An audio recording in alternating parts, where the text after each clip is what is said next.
Welcome to the 6th Moogle treasure trove, leading up to the release of Endwalker. You might be thinking, isn't this the 7th Moogle event? Well, actually it's something like the 12th itinerant Moogle event, as they have appeared several times before the treasure trove events even began.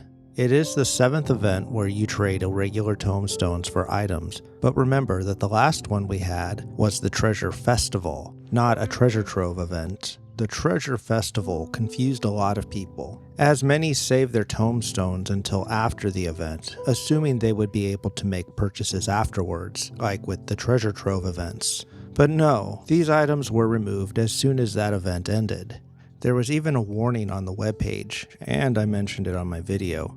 Right now you can still get the items from the Hunt for Esoterics from back in March, if you still have some of those tomestones. Anyway, we are now in the 6th treasure trove event, the Hunt for Lore. Pressing U will bring up the duty finder. You can also find it in the duty menu. Complete content with little Moogles next to them. When you finish, you will receive 2 or more irregular tomestones, which can be exchanged for items with the itinerant Moogles in the 3 starter cities, Ul'dah, Gridania, and Lim-Sela-Minsa. You get tomestones whether you complete a dungeon in a roulette or queue specifically for that dungeon. Oh, and you do not get tomestones when you do any content unsynced. This event ends with the maintenance for patch 6.0. After that point, you will no longer be able to obtain irregular tomestones of lore, but you will be able to exchange them until patch 6.1. Alright, first up we have Castrum Meridianum, apparently I've been mispronouncing that, and the Praetorium, as usual, giving you 7 and 10 tomestones respectively. These are at the very end of the 2.0 storyline. And hey, the first 2 parts of the Bahamut raid chain are available for 3 stones each. Remember when I said in the Treasure Festival video? And more importantly, why have we not seen Bahamut raids included? It's almost like a fulfilled prophecy. Did somebody say fulfilled prophecy? Anyway, unlocking the Bahamut raids is a little complicated. When you turn in the ultimate weapon with Minfilia, besides the next MSQ quest, she also has a recurring problem. No, I mean a quest called A Recurring Problem, which sends you into the other room to talk to Urianger to unlock a series of quests involving many of the Scions and the Grand Companies to unlock and defeat the hard modes of Ifrit, Titan, and Garuda, which then eventually leads to the Bahamut questline. Completing the quests in this questline merely unlocks the instances. Completing the instances then unlocks the next quest. It can be confusing and is easy to forget what you need to do next. Pay attention to the check marks in the duty finder. I highly recommend completing this questline. It answers some important questions, and there has been talk of making it required content in the future. Anyway, all 3 legs of the Crystal Tower series give you 3 tomestones. This is unlocked with the quest Legacy of Outlog from the Outlandish Man in Revenant's Toll. The Aetherochemical Research Facility is a 4-player dungeon unlocked near the end of the main Heavensward storyline with the quest Heavensward. This dungeon is worth 4 tomestones. Completing Heavensward unlocks Gods of Eld, which is available in the Pillars of Ishgard from Torsifers. The quest begins the Warring Triad questline, which involves 3 8-player trials, each of which is worth 2 tomestones.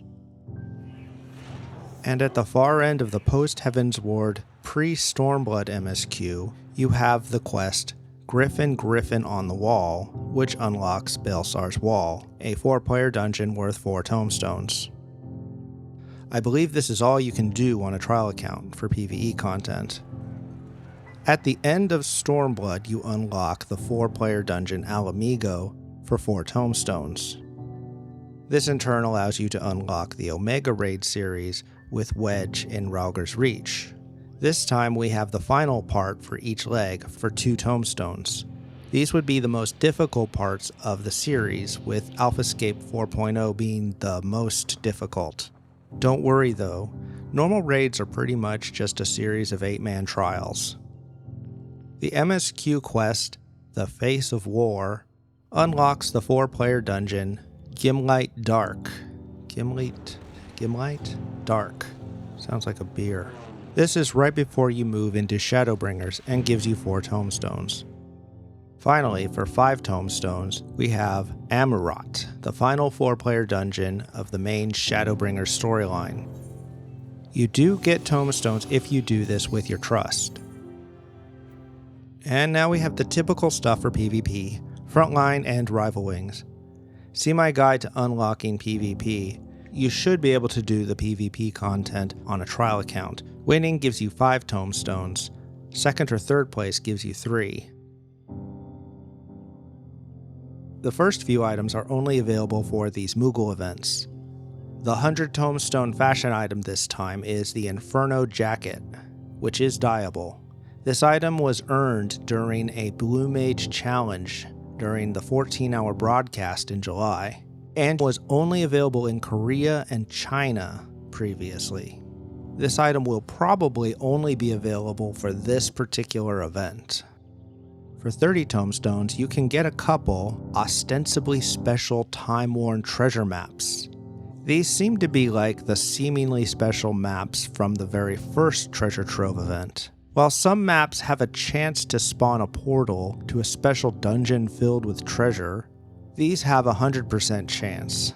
Though the previous maps were level 70, these are level 80, meaning it will likely spawn one of the Lehigaya dungeons, and you will want a full party. Also, unlike normal maps, it seems you can have more than one. They stack to 999. And as usual, you can get 10 magic prisms of Job Mastery for 1 tomestone. Everything else is available in the game at all times through other content. You might find the usual way easier, but you be the judge.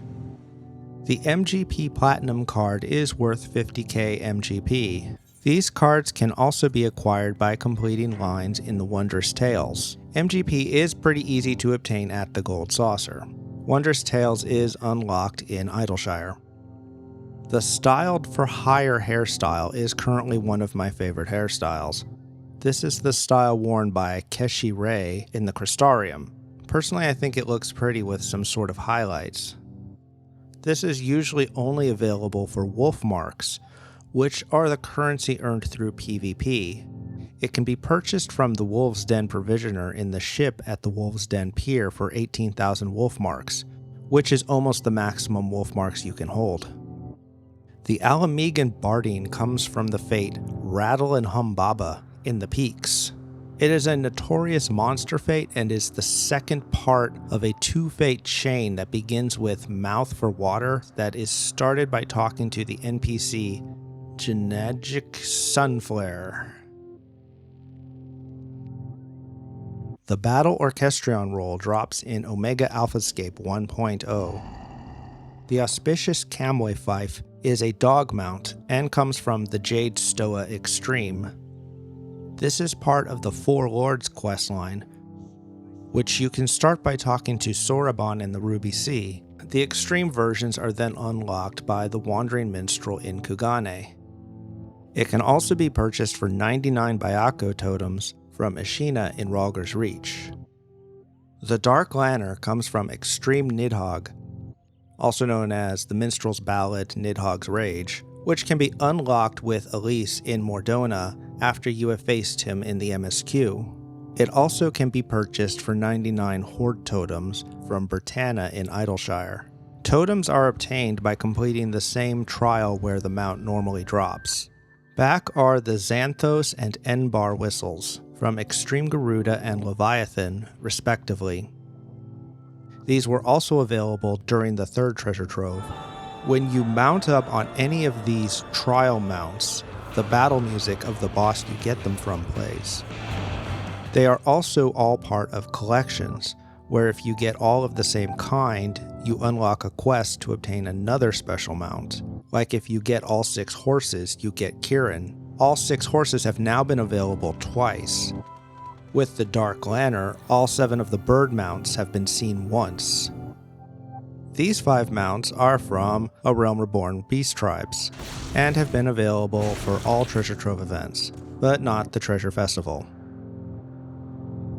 And these 2 Orchestrion rolls are also from Beast Tribes, and were available during the second Treasure Trove event. The Bone Wicca Whisperer's Caster set is a design contest winner, added to the game in patch 4.3. All the pieces normally drop in the Swallow's Compass, a 4-player dungeon unlocked as part of the Four Lords questline. If you wanted this set and have been having bad luck getting it, now you can get it from the Moogles for a limited time. These 5 crafted items are also design contest winners. They are all items for your apartment and are relatively easy to craft. The easiest being the Tree Slice Tower, that only requires 11 walnut logs. The Fat Cat Sofa is considerably more involved, but none of these require particularly hard to find materials and can be found on the market board very reasonably priced. I personally think the 30 tombstone price is a bit steep. The Griffin Hatchling is a minion that can be purchased from Ardelaine in Ishgard for 400 Centurio seals. He's downstairs in the inn. Centurio seals are the primary currency from Heavensward and Stormblood hunts. After you've unlocked hunts in your Grand Company headquarters, you can unlock Heavensward hunts by picking up quests from Atienne, just inside the inn. The Aurelia Polyp is a minion that will occasionally be found on submersible voyages. I don't know a lot about this, except you need to be in a free company that has something called a house to play this content. They can also be sold on the market board. One interesting thing about this pet is that it is also a crafting material. It can be used to craft the jellyfish lamp for your apartment. Some items have certain prerequisites to unlock them. Riding maps are used to maximize the speed of your mounts on the ground. In the mount speed window, found in the travel menu, you will see 2 stars by most zones. The first star is usually unlocked through the MSQ, while the second is unlocked with riding maps. These are normally purchased from the Hunt Billmaster in your Grand Company headquarters for 250 allied seals. Allied seals are earned from A Realm Reborn hunts and Blue Mage content. You will not be able to purchase these maps from the Moogles unless you have completed the ultimate weapon in the MSQ. This first card comes from either version of Shinryu. You will not be able to purchase this until you have faced Shinryu during the Stormblood MSQ quest. Herodric Poison Tongue is in the Drowned City of Scala later in the MSQ, and will be unlocked by completing the quest, the Mad King's Trove. The final card, Diabolos Hollow, comes from Dun Scaith. This is unlocked by the quest, Where Shadows Reign. This quest is near the end of the Sky Pirates questline, which involves doing the Shadows of Mach raid series. Note, there is a typo on the webpage that refers to Where Shadows Reign as being part of the main scenario. It is not. Remember, this ends with patch 6.0. Honestly, I kind of hate these events. I mean the Moogle events, not other seasonal or holiday events. Or crossovers. I love crossovers. But these really don't add anything to the game. I mean, a few items, but those could really be brought in other ways. There's no story in this. There should be a quest or something. There should be some sort of lore behind it. I think there's a small blurb on the webpage that kind of gives you a little lore, but there's really nothing to do here except run other content that you've probably already run. This does give people incentive to unlock content they may not have run. You know, side content like some of the raids that often get skipped by some players. But there's just really nothing to these. It's just grinding. I just make these videos so that people are informed, and I don't even think a lot of people really see that. I mean, I still encounter people who don't realize that most of these items the Moogles are selling come from other places in the game. They think there's something new. and then they pull something weird like the Treasure Festival, which some things about that were a nice change, but they didn't allow people to continue to exchange tomestones afterwards like they do with the other treasure trove events. I mean, there's a lot of signals that it was a different type of event, but still there's a lot that makes it the same kind of event. So you would expect it to work the same way. I don't know. I think they need to do something more with these if they're going to keep doing them. Anyway, thank you for watching this video. I hope you found it useful. Thank you to Backwater J and Elecctrininja. Tell me what you think by commenting below, and be sure to subscribe. Goodbye.